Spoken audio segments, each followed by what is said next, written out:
What's up, everyone? Today I'm going to tell you why you shouldn't watch my videos. That's right, you should not watch my videos unless you currently take private lessons or you've taken a fair number of private lessons in the past. Why would I say that? Why would I tell people don't watch my videos? Well, with my instructional content and any type of instructional material that you would find on YouTube, the videos can't provide feedback. You can watch them, but they can't watch you.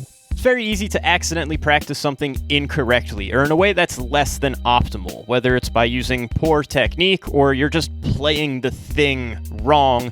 Practice makes permanent, and a lot of people accidentally practice something in a way that facilitates bad habits. And when you've learned to do something poorly, it is way harder to unlearn it. Over the years, I've had quite a few students come in for their first lesson, but before they met up with me, they did a little bit of self-teaching. Self-teaching in general, I don't think it's a bad thing, but you don't want to start from scratch self-teaching. Because again, you don't realize when you're doing something incorrectly. And almost everyone that I've met up with that did a little bit of self-teaching beforehand had issues with their technique. They weren't holding the sticks well, they were using their entire arm to just kind of like drive into the pad.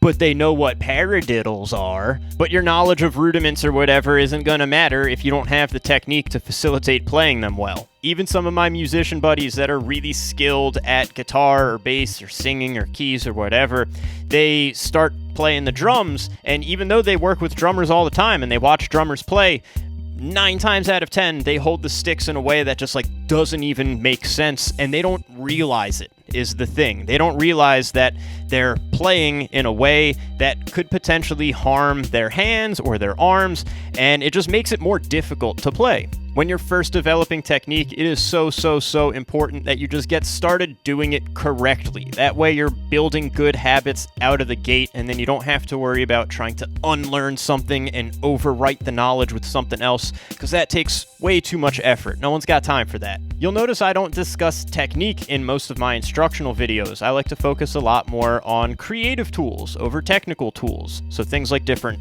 rhythmic concepts or breaking down different chops and patterns around the drums, going through permutations, how to expand upon ideas. My goal with my lesson videos is to basically make the content that I wanted to see when I was like 16 and YouTube was in its early stages. At the time, I was taking regular drum lessons, and I was always looking out for other material to supplement my lessons. And that's what my videos should be. They should just be a supplement to actual instruction. And ideally, if you're working with a skilled teacher, you're going to develop very healthy practice habits, and you're going to learn how to get the most out of your time. And that was really the most significant thing that I got from years of private instruction. It helped me learn how to practice and be more self-directed, because most of your progress is going to happen outside of lessons. And even just a few private lessons can make an enormous difference in how you progress moving forward. There's really no substitute for having a highly skilled individual watch over you as you play, providing real-time feedback.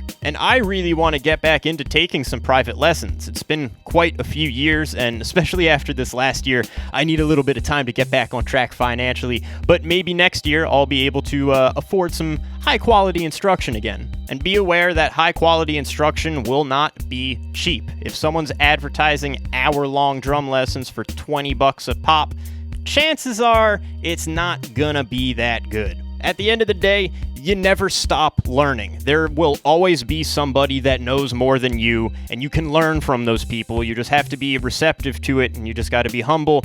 And don't think you know everything. Don't think that you even know what's best for you when it comes to actually playing the drums, because you might be doing something that can really harm you in the long run. And a teacher will be able to identify that and then provide the steps to help you eliminate that issue. To recap, you should absolutely take lessons with an actual private instructor.